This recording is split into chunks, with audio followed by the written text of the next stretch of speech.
Morning students. हम नेहरू जी का साम्यवाद व मार्क्सवाद के प्रति दृष्टिकोण देख रहे थे। पिछले भाग में मैंने आप लोगों को समझाया कि जैसे ही 1917 में सोवियत संघ में लेनिन के नेतृत्व में जो बोल्शेविक क्रांति हुई, किसके खिलाफ? रूस में जो जारशाही जो शासन था या जारों का जो तानाशाही शासन था, जो हम कह सकते हैं कि निरंकुश शासन था, जो ये कह सकते हैं भेदभाव और शोषण पर आधारित जो शासन था, उसके खिलाफ जो बोल्शेविक क्रांति हुई। और उस क्रांति के बाद में सोवियत संघ ने जिस तीव्र गति से विकास किया और जो मार्क्सवाद का जो मानवतावादी स्वर था, ये कहें कि गरीबों के पक्ष में शोषण के खिलाफ जो मार्क्सवादी स्वर था, उससे वो प्रभावित होते चले गए। और क्यों प्रभावित हुए? क्योंकि हम सभी जानते हैं कि हमारा देश भी इतने सालों की गुलामी के बाद में बहुत जीर्ण शीर्ण हालत में था और अमीर और गरीब के बीच में जो चौड़ी खाई यहाँ बन गई थी, या ये कहें कि अमीरों द्वारा गरीबों का जो शोषण किया जा रहा था और गरीबों की मात्रा जो हमारे देश में थी, या हम कह सकते हैं जिस तरह से सोवियत संघ की स्थिति थी, लगभग वही स्थिति थी हमारे देश की भी थी। तो नेहरू जी मार्क्सवाद जो विचारधारा थी, मार्क्सवादी विचारधारा थी, उससे प्रभावित हुए। उनको लगा, एक मार्ग नज़र आया कि मार्क्सवादी सोच, मार्क्सवादी विचारों के आधार पर भारत में भी क्रांति भले नहीं सही, लेकिन मार्क्सवादी विचारों के आधार पर यहाँ पर भी शोषण से मुक्ति प्राप्त की जा सकती है, गरीबी का उन्मूलन किया जा सकता है, या ये कहें कि आज़ादी जब हम प्राप्त कर लेंगे तो आज़ादी के बाद में हम भी समाजवादी विचारधारा, मार्क्सवादी विचारधारा के जो अच्छी अच्छी बातें हैं उनको हम अपने देश में अपनाएंगे तो हमारे यहाँ भी गरीबी दूर हो जाएंगी। तो कहने की बात यह कि नेहरू जी प्रभावित हुए सोवियत संघ की बोल्शेविक क्रांति से, ठीक है। और इसके पक्ष में मतलब मार्क्सवादी विचारधारा के पक्ष में विचार हमने देखे। लेकिन देखिए, जैसे जैसे वक्त बीतता चला गया, जैसे जैसे समय गुजरता चला गया, एक तरह से हम कह सकते हैं कि 3 शब्द है। देखिए, ये 3 शब्द जो कार्य रूप में परिणित होते चले गए, कहाँ पर? सोवियत संघ में। और सोवियत संघ में जो कार्यान्वित होते गए, वैसे ही हम कह सकते हैं कि नेहरू जी के विचारों में भी परिवर्तन आता गया। ये 3 शब्द कौन से हैं? मार्क्सवाद, लेनिनवाद और स्टालिनवाद। मार्क्स के जो विचार थे, जैसा मैंने आप कई बार अभी तक मैंने जाने कितनी बार जिक्र कर चुकी हूँ, मार्क्सवादी विचार यानी वो विचार, ऐसे विचार जो ये कहता है कि अभी तक दुनिया में, इतिहास में किसका शासन स्थापित रहा है? पूंजीपतियों का यानी अमीरों का, उच्च वर्ग का। और मार्क्सवाद एक ऐसा सपना दिखाता है गरीबों को, श्रमिकों को, किसानों को, कि हम क्रांति कर देंगे तो किसका शासन स्थापित हो जाएगा? मजदूरों का, किसानों का, श्रमिकों का। एक ऐसा सपना दिखाता है। और फिर शोषण विहीन समाज की स्थापना हो जाएगी। और जब शोषण से विहीन समाज की स्थापना हो जाएगी तो राज्य की आवश्यकता ही नहीं रहेगी। क्यों? क्योंकि राज्य जिनके हाथ में रहता, उसकी प्रवृत्ति शोषणकारी रहती है। तो इस तरह के सपने की बात करता है मार्क्सवाद। तो जो अपने नेहरू जी थे, तो मार्क्सवाद की इस विचारधारा से प्रभावित हुए। इस विचारधारा मतलब ऐसी विचारधारा जो गरीबों के लिए हितकारी है, गरीबों का शोषण दूर करने वाली है, ठीक है। और ऐसा समाज जहाँ पर कोई वर्ग नहीं होगा, कोई भेदभाव नहीं होगा, इस विचारधारा से वो प्रभावित हुए। उसके बाद में हम बात करते हैं किसकी? लेनिनवाद की। अब मार्क्सवादी जो विचार थे, मार्क्स के जो विचार थे, उन विचारों को कार्य रूप में परिणित किसने किया? लेनिन ने। लेनिन कौन? जो बोल्शेविक क्रांति थी उसका हीरो लेनिन, यानी सोवियत संघ की जो क्रांति हुई उसका हीरो कौन था? लेनिन। और लेनिन जब वहाँ का हम कहेंगे राष्ट्र प्रमुख बना, ठीक है, लेनिन की अगुवाई में जब कम्युनिस्ट क्रांति कामयाब हुई तो लेनिन ने क्या नारा दिया? लेनिन ने नारा क्या दिया? देखिए, 1917 में क्रांति हुई और 1917 से 22 तक हम कह सकते हैं गृह युद्ध की स्थिति थी, रक्त रंजित वातावरण था। और 1922 में हम कह सकते हैं कि राष्ट्र प्रमुख एक तरह से पूरी तरह से हम कह सकते हैं घोषित राष्ट्राध्यक्ष बन गए, राष्ट्र प्रमुख बन गए। कौन? लेनिन। लेकिन ये जो 5-7 साल का जो समय था, वो हम कह सकते हैं गृह युद्ध का सा समय था, जिसमें जारशाही शासन के खिलाफ तख्ता तो पलट दिया गया था, लेकिन शासन के जो तत्व थे वो पूरी तरह नेस्तनाबूद नहीं हुए थे। लेकिन यहाँ मैं कहना चाह रही हूँ, जो मैं बताना चाह रही हूँ कि लेनिन की क्या विचारधारा थी जिससे हमारे नेहरू जी प्रभावित हुए। लेनिन ने क्या नारा दिया? लेनिन ने नारा दिया, क्योंकि वातावरण हम कह सकते हैं कि रक्त रंजित था, खून खराबा था, क्रांति का वातावरण था। ठीक है, उस वातावरण में जब लेनिन राष्ट्र प्रमुख बने तो उन्होंने नारा दिया शांति का, अमन का, जमीन का, रोटी का। यानी शांति की स्थापना पहला प्रथम लक्ष्य है, सबको अपनी जमीन पर अधिकार होगा और सबको रोटी प्राप्त होगी, यानी भोजन प्राप्त होगा। देखिए, हम कह सकते हैं कि ये जो नारा था, यही नारा नेहरू जी अपने देश में लाना चाहते थे। ठीक है, और हम कह सकते हैं कि लेनिन ने 1922 में राष्ट्र प्रमुख बने और देखिए 1924 में उनका देहांत भी हो गया। लेनिन का कार्यकाल हम कह सकते हैं कि बहुत कम रहा। ठीक है, लेकिन लेनिन की जो विचारधारा थी और वो विचारधारा जो सोवियत संघ में डेवलप हो रही थी, उस विचारधारा ने युवा जो हमारे नेहरू जी थे उस पर बहुत ज़्यादा प्रभाव पड़ा। और उसके बाद में क्या आता है? स्टालिनवाद, यानी मार्क्सवाद, लेनिनवाद और स्टालिनवाद। जब स्टालिनवाद आया, या ये कहें कि स्टालिन का निरंकुश शासन स्थापित हुआ और उस निरंकुशता ने ऐसे कीर्तिमान स्थापित किए, ऐसे कीर्तिमान मतलब जो हम कहें कि ये जो आपका स्टालिन है उसको लौह पुरुष की संज्ञा दी जाती है, मैन ऑफ स्टील। और दुनिया में उनके जैसे निरंकुश तानाशाह शायद ही हुए हो। एक तरह से हम कह सकते हैं कि मेरी नज़र में हिटलर से भी बड़े तानाशाह थे स्टालिन। और जब उनकी तानाशाही गतिविधियों ने हम कह सकते हैं कि सोवियत संघ में हम कहेंगे कि एक तरह से रक्त रंजित वातावरण फैला दिया। स्टालिन के बारे में कहा जाता है कि उन्होंने अपने विरोधियों को मारने के लिए, उनको यातना देने के लिए यातना शिविर बना रखे थे और उन यातना शिविर में विरोधियों को कुचला जाता था, उनको मौत के घाट उतारा जाता था। और ऐसा कहते हैं कि जो स्टालिन थे, स्टालिन ने 2 करोड़ लोगों को, जो विरोधी थे, उनको मौत के घाट उतारा। और जैसे जैसे सोवियत संघ में इस तरह की गतिविधियां हमारे नेहरू जी ने देखा तो मार्क्सवाद और लेनिनवाद के प्रति रुझान उनका क्या होता गया? कम होता गया। और इसलिए अब आते हैं हम अपने विषय पर कि मार्क्सवाद के प्रति शुरुआत में उनका जो सहमति का स्वर था वो असहमति में कैसे परिवर्तित हो गया। अब वो मार्क्सवाद के प्रति उनका मोहभंग क्यों हो गया? कारण था स्टालिन। और ये जो आपके सामने पिक्चर है ये स्टालिन की ही है। तो देखिए 1924 में जैसे ही हम कहेंगे कि लेनिन की मृत्यु हुई, और देखिए आपको मैं ये कहूँगी कि स्टालिन का जो एक तरह से हम कहेंगे स्टालिन का जो उदय हुआ वो लेनिन के साथ ही हुआ। लेनिन की क्रांति में स्टालिन ने भी महत्वपूर्ण योगदान दिया था। और स्टालिन एक तरह से कह सकते हैं कि वहाँ का जो साम्यवादी पार्टी थी, बोल्शेविक पार्टी थी, उसमें उसको महत्वपूर्ण स्थान प्राप्त था। 1922 में लेनिन ने उनको महासचिव भी बना दिया। ठीक है, तो एक तरह से वो क्रांतिकारी थे, एक तरह से हम कह सकते हैं इनकलाबी थे, हीरो थे।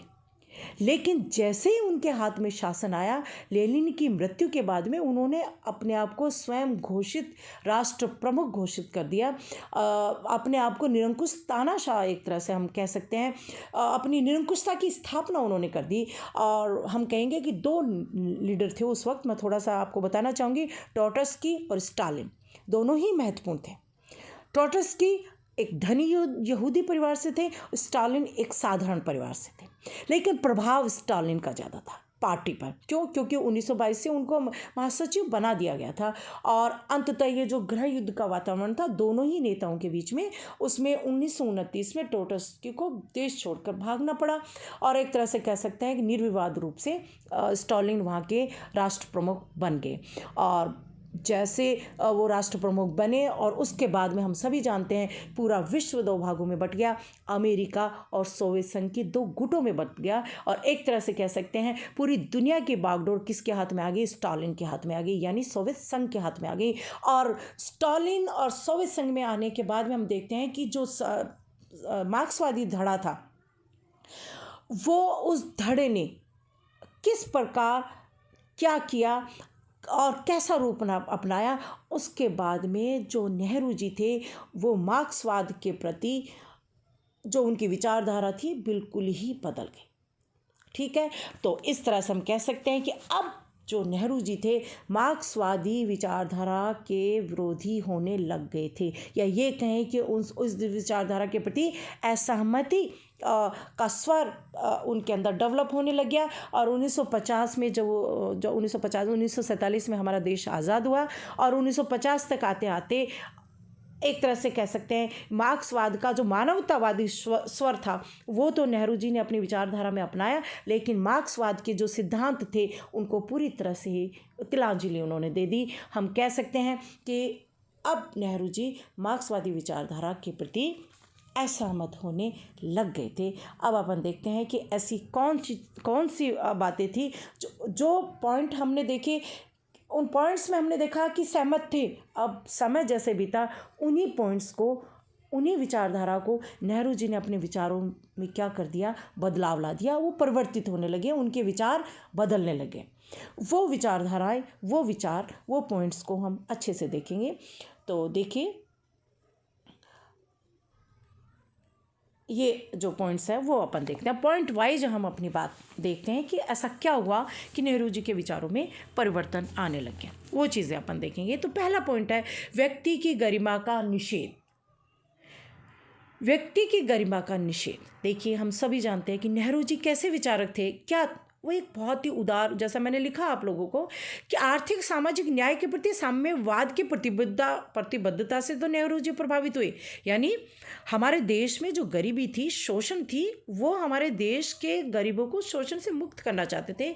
लेकिन जब उन्होंने देखा सोवियत संघ में साम्यवादी दल के नेतृत्व में विरोधियों को कुचला जाने लगा, जो कठोर अनुशासन डेवलप होने लगा स्टालिन के नेतृत्व में, और यहाँ तक कि निर्ममतापूर्वक दमन करने लग गए जो स्टालिन थे, विरोधियों को निर्ममतापूर्वक कुचलने लग गए।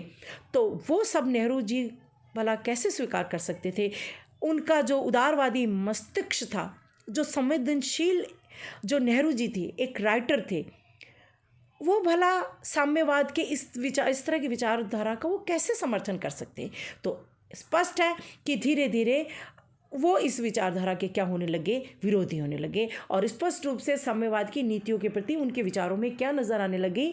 असहमति स्पष्ट रूप से नज़र आने लग गई, क्योंकि ऐसी विचारधारा को वो समर्थन कर ही नहीं सकते थे जो रक्त रंजित हो, वो हिंसा पर आधारित हो और जिसमें उदारवादिता न हो। तो इस तरह से, और एक तरह से कह सकते हैं कि साध्य को, यानी साध्य क्या है? मार्क्सवाद का अंतिम साध्य बहुत सुंदर है। क्या है अंतिम साध्य? वर्ग विहीन राज्यहीन समाज की स्थापना। लेकिन उस साध्य को साधनों से अलग नहीं किया जा सकता, ये नेहरू ने समझा। उस साध्य को हमें प्राप्त करना होगा। कैसे?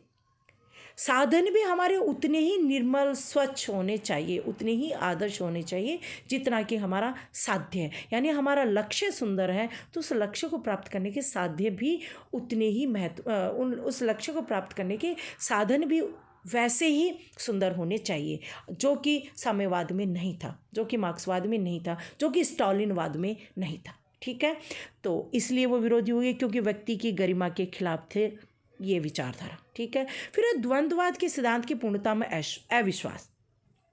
द्वंद्ववाद के सिद्धांत के पक्ष में हमने पॉइंट क्या देखा था?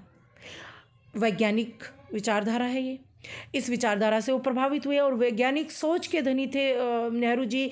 विवेक का प्रतिनिधित्व करते, विवेक वो उन्हीं बातों को स्वीकार करते थे जो विवेक और तर्क के आधार पर हो। तो वैज्ञानिक सोच थी और जो पदार्थ की सत्यता में वाद प्रतिवाद संवाद विकास की जो प्रक्रिया की बात मार्क्सवाद करता है उससे वो प्रभावित हुए। किंतु उन्होंने एक समय के बाद में स्वीकार किया कि ठीक है, हम मान सकते हैं कि भौतिक पदार्थों के विकास की इस प्रक्रिया को हम मान सकते हैं, लेकिन ये सभी जगह लागू नहीं हो सकती। ये द्वंद्ववाद का सिद्धांत सभी जगह लागू नहीं हो सकता। क्यों नहीं हो सकता? क्योंकि द्वंद्व, उनकी विचारधारा था कि द्वंद्व यानी संघर्ष से विकास होता है, लेकिन उन्होंने ये समझा कि न जाने कितनी तरह के संघर्ष होते हैं। आर्थिक आधार पर ही संघर्ष नहीं होते हैं। आर्थिक, उन्होंने कहा ना कि ये द्वंद्व होता रहा है, वर्गों के बीच में द्वंद्व संघर्ष से ही इतिहास बना, इस तरह की वो बातें करते हैं। लेकिन उन्होंने कहा कि नहीं, ये जो संघर्ष द्वंद्व के रूप न जाने कैसे कैसे रहे। कभी विचारधारा के आधार पर द्वंद्व रहा है, कभी धर्म के आधार पर द्वंद्व रहा है, कभी शक्ति के लिए द्वंद्व रहा है, कभी सत्ता के लिए द्वंद्व रहा है। तो द्वंद्व को सिर्फ पदार्थ के आधार पर डिस्क्राइब नहीं किया जा सकता कि पदार्थ जड़ और चेतन, जिस तरह से वैज्ञानिकता की बात मार्क्सवाद करता, वो धीरे धीरे उसके प्रति भी असहमति के भाव उनमें आने लगे।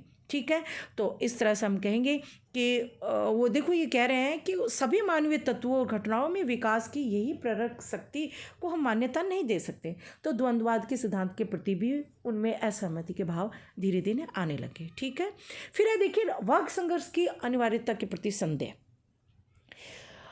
क्या कहते हैं मार्क्सवाद, क्या कहता है, और स्टालिन भी उसी सिद्धांत के आधार पर कि ये वर्ग संघर्ष जो है, इसमें जब तक पूंजीवाद का नाश नहीं होगा, श्रमिकों की पूर्णतः जीत नहीं होगी, तब तक संघर्ष चलता रहेगा। ठीक है, और मार्क्स क्या कहता है, इस वर्ग संघर्ष के कार्यकाल को, पूरे वर्ग संघर्ष के काल को 6 भागों में विभाजित करता है, और वो ये कहता है कि अंततः फिर साम्यवाद की स्थापना हो जाएगी। पिछले भाग में मैंने आपको समझाया भी था कि 6 काल कौन से क्या है, लेकिन इन 6 कालों के बारे में फिर से नहीं बताऊंगी। सिर्फ इतना बताऊंगी कि वो एक पूरे विश्व के इतिहास को 6 भागों में विभाजित करता है। वो ये कहता है कि 4 काल तो आ चुके हैं, 5वां काल जब क्रांति आ जाएगी, यानी किसानों का, श्रमिकों का शासन स्थापित हो जाएगा, उनकी तानाशाही स्थापित हो जाएगी, और उनकी तानाशाही द्वारा क्या किया जाएगा, पूंजीवाद का नाश किया जाएगा, पूंजीवादी तत्वों का नाश किया जाएगा, अंततः एक ही वर्ग रहेगा, यानी वर्गहीन समाज की स्थापना हो जाएगी। तब फिर वर्ग की आवश्यकता ही नहीं रहेगी। अब देखिए नेहरू जी क्या कहते हैं, और मार्क्स की इस विचारधारा के, वर्ग संघर्ष की विचारधारा स्टार्टिंग में वो प्रभावित हुए कि उच्च वर्ग और निम्न वर्ग के बीच में संघर्ष होता है, और उच्च वर्ग तब तक मानववादी नहीं हो सकता जबकि श्रमिक अपनी शक्ति से उसको परिचित नहीं कराएंगे। ठीक है, नेहरू जी ने स्वीकार किया। लेकिन अब देखें नेहरू जी इस वर्ग संघर्ष की अनिवार्यता, या ये कि वर्ग संघर्ष का जो रूप था, उस रूप में वो किसको महत्व देते थे, आर्थिक आधार पर। जैसा मैंने पहले कहा कि वर्ग संघर्ष का रूप सिर्फ आर्थिक आधार, उस आर्थिक कारकों की जो भूमिका की व्याख्या मार्क्सवाद करता है। ठीक है, नेहरू जी अब उसके प्रति असहमति के भाव रखने लगे। क्यों? क्योंकि वो समझते थे कि संसार की जो परिवर्तनशील परिस्थितियां हैं, उसमें जो मार्क्सवादी दृष्टिकोण है, वर्ग संघर्ष का जो दृष्टिकोण है, वो सदैव प्रासंगिक नहीं हो सकता। वह सदा संसार की परिवर्तनशील, जैसा मैंने लिखा आपको, वह सदा संसार की परिवर्तनशील परिस्थितियों के संदर्भ में उतना प्रासंगिक नहीं हो सकता। और मार्क्स ने जो भविष्यवाणी दी, जैसे मैंने कहा ना 6 कालों में, और फिर भविष्यवाणी, ठीक है, भविष्यवाणी कर दी कि वर्गहीन राज्यहीन समाज की स्थापना हो जाएगी, लेकिन उसके बाद में क्या, और मान लीजिए उसके बाद की छोड़िए, मान लीजिए सोवियत संघ में, मान लीजिए क्या, सोवियत संघ में क्रांति हो गई थी, श्रमिकों का शासन विस्थापित हो गया था, लेकिन उसके बाद में क्या होना चाहिए था, राज्यविहीन वर्गहीन समाज, ये कहा था मार्क्स ने। ठीक है, वर्गहीन समाज।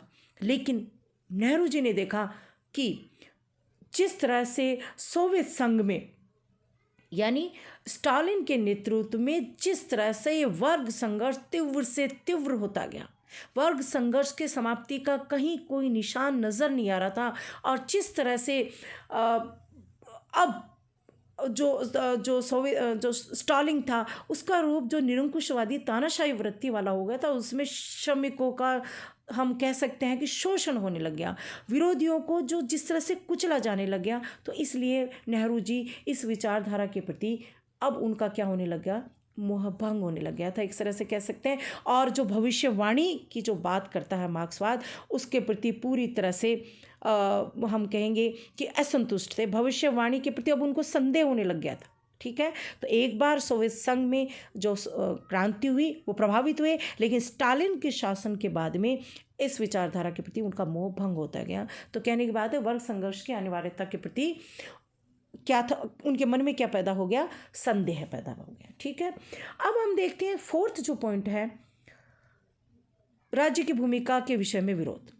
मार्क्सवाद क्या कहता है, मार्क्सवाद राज्य को शोषणकारी मानता है। ठीक है, नेहरू जी इस विचारधारा के क्या है, समर्थक है, क्योंकि वो समझते हैं कि वास्तव में राज्य अमीरों के हाथ में शोषण का यंत्र है, जिसके द्वारा गरीबों को शोषण किया जाता है। ठीक है, और इसलिए राज्य का उन्मूलन किया जाना चाहिए। युवा अवस्था में मार्क्स इस विचारधारा से प्रभावित हुए, किंतु जैसे फिर मैं कहूँगी, स्टालिन ने जिस तरह का सोवियत संघ में शासन स्थापित किया, अब वो समझ गए कि बदलती जो वैश्विक परिस्थितियां हैं उसमें लोकतांत्रिक पद्धति ही उचित है। लोकतांत्रिक पद्धति में राज्य शक्ति का सकारात्मक उपयोग किया जा सकता है। देखिए मैंने लिखा है, राज्य शक्ति के सकारात्मक सही दिशा में किए गए उपयोग के द्वारा भी वर्ग संघर्ष के बिना भी क्या स्थापना हो सकती है, शोषण विहीन समाज की स्थापना हो सकती है। यानी विद्यमान आर्थिक व सामाजिक असमानता को कम करने का प्रयत्न किया जा सकता है। किसके द्वारा, राज्य द्वारा, बिना संघर्ष के, बिना वर्ग संघर्ष के। क्योंकि अब उन्होंने देख लिया था किस तरह से निरंकुशवादी शक्तियाँ स्टालिन के जो शासन में हम कहेंगे लोकतांत्रिक उदारवादी पद्धतियों के बिल्कुल पूर्णतः विपरीत, जो सोवियत संघ में जो साम्यवादी क्रांति के बाद में जो साम्यवादी पार्टी का जो शासन उन्होंने देखा, तो अब वो हम कह सकते हैं कि राज्य की भूमिका के विषय में जो नेहरू जी का विरोध था या राज्य को शोषणकारी मानते थे, अब वो राज्य को उदारवादी मानने लगे। किस रूप में, क्योंकि वो ऐसा समझते थे कि समस्त पद्धतियों में, जैसे पिछले मैंने आपको बताया था कि लोकतंत्र की भी बुराइयां हैं, लेकिन समस्त पद्धतियों में लोकतांत्रिक शासन ही श्रेष्ठ है और लोकतांत्रिक शासन की पद्धति का उपयोग करके कल्याणकारी नीतियां अपनाई जा सकती हैं, ऐसा वो चाहते थे। ठीक है, और भारत की समस्याओं का समाधान भी वो लोकतांत्रिक पद्धति द्वारा, कल्याणकारी राज्य नीतियों द्वारा करना चाहते थे। इसलिए उन्होंने ऐसी अर्थव्यवस्था की रूपरेखा भी हमारे सामने रखी। तो अब नेहरू जी राज्य की भूमिका के विषय में हम क्या कहेंगे, जो मार्क्सवाद की राज्य की भूमिका के विषय में जो विचार थे, अब वो क्या होने लगे, बदलने लगे। ठीक है, इसी तरह से देखिए, ये आपके सामने ये पिक्चर मैं दिखाना चाह रही हूँ आपको। नेहरू जी के मामले के बारे में हम जानते हैं कि उनके जन्मदिन को हम बाल दिवस के रूप में मनाते हैं। और नेहरू जी को जो आनंद जब भी उनको समय मिलता था बालकों में, बच्चों में बिताना वो पसंद करते थे, और बच्चों की मासूमियत में वो जीवन की कल्पना करते थे। और देखिए, इस तरह का जो विचारक है, इस तरह का जो नेता है, इस तरह का उदारवादी जो चिंतक है, कभी भी स्टालिन जैसी नीतियों का समर्थक हो ही नहीं सकता। उस तरह की तानाशाही प्रवृत्तियों को, निरंकुश प्रवृत्तियों का समर्थक कैसे हो सकता है। तो हम कहेंगे कि नेहरू जी कभी भी इस तरह की जो विचारधारा थी उसको स्वीकार कर ही नहीं सकते थे, और इसलिए मार्क्सवादी विचारधारा के प्रति उनका धीरे धीरे मोह भंग होने लग गया। ठीक है, इसी तरह से देखिए, पांचवा जो पॉइंट है, राष्ट्रवाद के प्रति मार्क्स के दृष्टिकोण से असहमति। राष्ट्रवाद, देखिए यहाँ वर्ड है राष्ट्रवाद। मार्क्स क्या घोषणा करता है या मार्क्स की क्या विचारधारा है। जो मार्क्स ने जो साम्यवादी घोषणा की, कम्युनिस्ट मैनिफेस्टो में उन्होंने क्या लिखा कि श्रमिकों का कोई राष्ट्र नहीं होता, श्रमिकों जो निम्न वर्ग के लोग हैं उनका कोई राष्ट्र नहीं होता। क्या मतलब है कि ये वर्ल्ड वाइड समस्या है। वो ये चाहते थे कि विश्व में क्रांति होनी चाहिए, पूरे विश्व में एक साथ क्रांति होनी चाहिए। किसके द्वारा, गरीबों द्वारा, श्रमिकों द्वारा। शोषित वर्ग द्वारा, निम्न वर्ग द्वारा अलग अलग समय में अलग अलग नाम दिया गया, ऐसा मार्क्स मानते थे। तो वो ये कहना चाह रहे थे कि ये नारा भी दिया उन्होंने, विश्व के मजदूरों एक हो जाओ, विश्व के मजदूरों एक हो जाओ। किस लिए एक हो जाओ? क्रांति के लिए एक हो जाओ, तभी पूंजीवाद का नाश किया जा सकता, अमीर वर्ग का नाश किया जा सकता है, अमीर वर्ग का दमन किया जा सकता है। ठीक है, तो इस आधार पर कहेंगे कि जो मार्क्सवाद है वो राष्ट्रवाद का विरोध करता है। राष्ट्रवाद क्या करता है? अपने राष्ट्र के प्रति भक्ति रखने की बात करता है, अपने राष्ट्र के प्रति प्रेम रखने की बात करता है, अपने राष्ट्र की संस्कृति, अपने राष्ट्र की सभ्यता को प्रेम करना सिखाता है। ठीक है, तो इस आधार पर तो कहेंगे साम्यवाद का जो दृष्टिकोण है राष्ट्रवाद के खिलाफ है। और नेहरू जी जैसे राष्ट्रवादी इस प्रवृत्ति के प्रति सहमत कैसे हो सकते थे?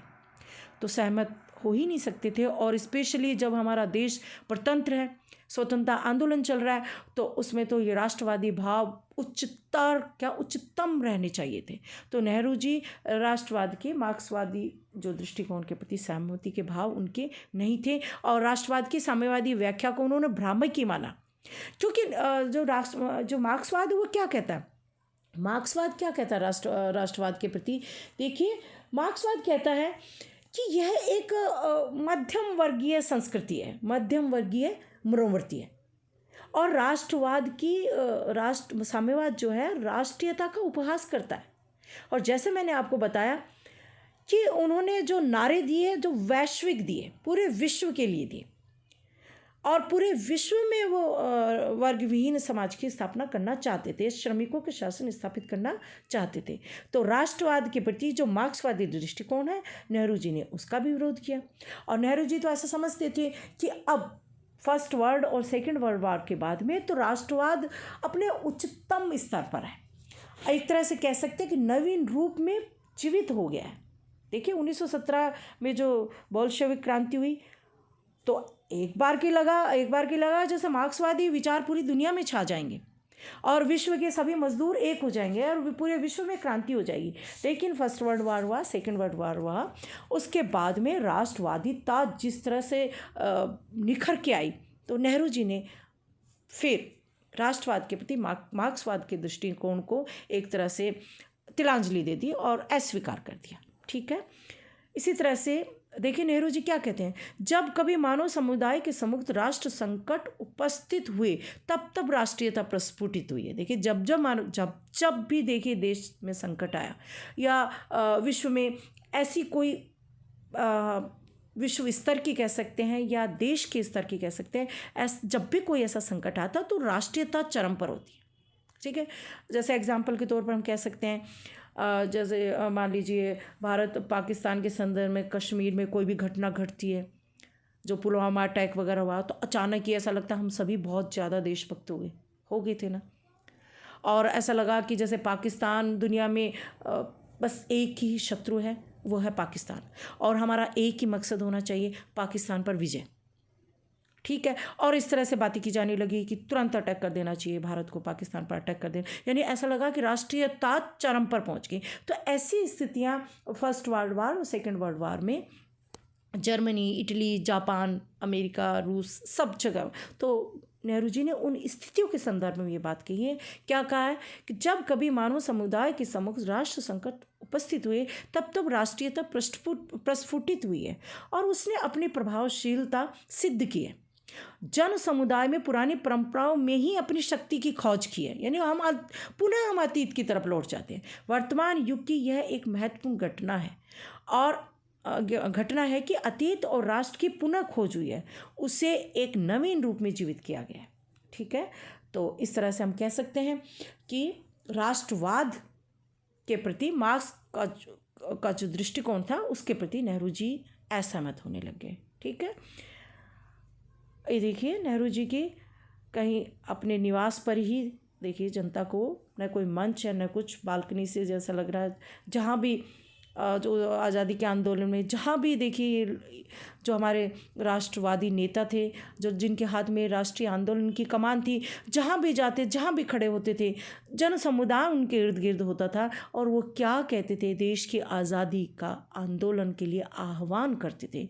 और यही आह्वान करते हुए नेहरू जी को देखिए, कोई मंच नहीं है, कुछ नहीं है, बस आम जनता खड़ी है और उनको सुन रही है। इसी तरह से छठा पॉइंट है राज्य के विलुप्त हो जाने की मार्क्सवादी भविष्यवाणी के प्रति आशंका। अब देखिए, अब इसके प्रति मोहभंग होना ही था। एक बार जब 1917 में बोल्शेविक क्रांति हुई तो ऐसा लगा कि मार्क्स की जो सारी भविष्यवाणियाँ सही होने वाली हैं, क्योंकि मार्क्स ने जो भविष्यवाणी की थी कि श्रमिकों का शासन स्थापित होगा, वो सोवियत संघ में हो गया, ठीक है, और अन्य देशों पर भी ये मार्क्सवादी विचारधारा प्रभावी होने लगी। लेकिन जिस तरह से तीव्र गति से ये जो मार्क्सवादी विचारधारा प्रभावित होने लगी, उसी गति से वो क्षीण भी होने लगी। क्षीण क्यों होने लगी? एक तो स्टालिन का जो कट्टर निरंकुशवादी शासन, दूसरा जो पूंजीवादी राष्ट्र थे, देखिए जो उदारवादी लोकतांत्रिक पूंजीवादी राष्ट्र थे, उन्होंने श्रमिकों के हित में कल्याणकारी नीतियां बनाना शुरू कर दिया था। उन श्रमिकों के लिए स्वास्थ्य, उनकी शिक्षा के लिए प्रावधान आरंभ कर दिए थे। और ये कहेंगे कि पूंजीवादी जो नीतियां थी, जो कट्टर पूंजीवादी हस्तक्षेपवादी नीतियां थी कि राज्य को हस्तक्षेप नहीं करना चाहिए आर्थिक मामलों में, वो हस्तक्षेप करने लगे थे। और हस्तक्षेप करने का मतलब गरीबों के लिए कल्याणकारी योजना बनाने लगे थे, समाजवादी नीतियां अपनाने लगे थे पूंजीवादी देश भी, उदारवादी देश भी, या ये कहें कि लोकतांत्रिक देश भी। तो अब फिर जो मार्क्स ये भविष्यवाणी करता है कि अगला स्टेप क्या होगा, अगला स्टेप क्या होगा, राज्य विलुप्त हो जाएगा। पूंजीवाद के समूल तत्वों का जब नाश हो जाएगा तो राज्य की आवश्यकता नहीं रहेगी, एक ही वर्ग रहेगा और राज्य समाप्त हो जाएंगे, क्योंकि किसी वर्ग द्वारा किसी वर्ग के शोषण की आवश्यकता ही नहीं रहेगी। लेकिन नेहरू जी ने ये समझा कि मार्क्स, क्योंकि राज्य तो और मजबूत होता जा रहा था और राज्य ने अपना स्वरूप भी बदल लिया था। राज्य ने जो शोषणकारी स्वरूप था वो कल्याणकारी स्वरूप बदलने लग गया था, ठीक है। तो अब नेहरू जी का इस जो मार्क्स की जो ये भविष्यवाणी थी उसके प्रति मोहभंग होना स्वाभाविक था। उसको भ्रांति समझने लगे थे कि ये बिल्कुल ऐसा कभी हो ही नहीं सकता। राज्य का अस्तित्व स्वरूप मानव सभ्यता के विकास के साथ ही निर्धारित व रूपांतरित हुआ है, ठीक है, और ये तब तक रहेगा जब तक मानव सभ्यता रहेगी। राज्य केवल तभी विलुप्त हो सकता है जबकि मानव सभ्यता पुनः आदिम अवस्था में लौट जाए, जो कि संभव ही नहीं था। तो इस तरह से मार्क्स का ये दृष्टिकोण था, ये विचारधारा कि धीरे धीरे राज्य विलुप्त हो जाएगा, समाप्त हो जाएगा। इस दृष्टिकोण के प्रति नेहरू जी को आशंका होने लगी, ठीक है, या वो ये मानने लगे कि ये भ्रम ही है, ये कल्पना ही है, ऐसा नहीं हो सकता, ठीक है। तो निष्कर्ष रूप में हम कह सकते हैं कि मार्क्सवाद और साम्यवाद के प्रति जो आकर्षण और प्रशंसा का भाव जो युवा अवस्था में नेहरू जी के मन में जो विकसित होने लगा था, हालांकि वो कभी भी पूर्ण अर्थों में मार्क्सवादी नहीं बन सके थे। जैसा मैंने लिखा है, क्यों नहीं बन सके थे? क्योंकि मार्क्सवाद का जो हिंसावादी स्वर था, जो क्रांतिकारी स्वर था, उसके वो समर्थक कभी भी नहीं थे, शुरू में भी नहीं थे, ठीक है, लेकिन आकर्षित हुए थे। उनको लगा था कि मार्क्सवाद के इन विचारधारा को और मार्क्सवादी सिद्धांतों को अपनाकर हम अपने देश में गरीबों का कल्याण कर सकते हैं, ठीक है। तो शुरुआत में वो प्रशंसक थे। हम कह सकते हैं कि जो शोषण विहीन समाज, वर्ग विहीन समाज के आदर्श को उन्होंने स्वीकार किया, किंतु इस आदर्श की प्राप्ति के हिंसक साधनों को कतई वो स्वीकार नहीं कर सकते थे। और धीरे धीरे जब, जैसा मैंने बार बार कह चुकी, रूस में जो स्टालिन का जो शासन था और एक तरह से 1949 में चीन में भी क्रांति हो गई थी, चीन में भी वैसा ही निरंकुश शासन स्थापित हो गया। तो अब नेहरू जी का मार्क्सवाद के प्रति हम कह सकते हैं कि उसकी दमनकारी शक्ति के प्रयोग के प्रति पूरी तरह से मोहभंग है और कभी भी वो सहमत हो ही नहीं सकते थे। तो इस तरह से हम कह सकते हैं कि नेहरू जी जो थे और मार्क्सवाद के प्रति इस प्रकार अंततः ये हम कह सकते हैं कि उनकी विचारधारा के आकर्षण से धीरे धीरे मुक्त होने लगे। हाँ, ये ज़रूर उन्होंने समझा कि राज्य द्वारा ऐसी नीतियाँ अपनाई जाए कि गरीबों का कल्याण किया जा सके, और वो अंततः वो करते रहे। तो धन्यवाद, थैंक यू।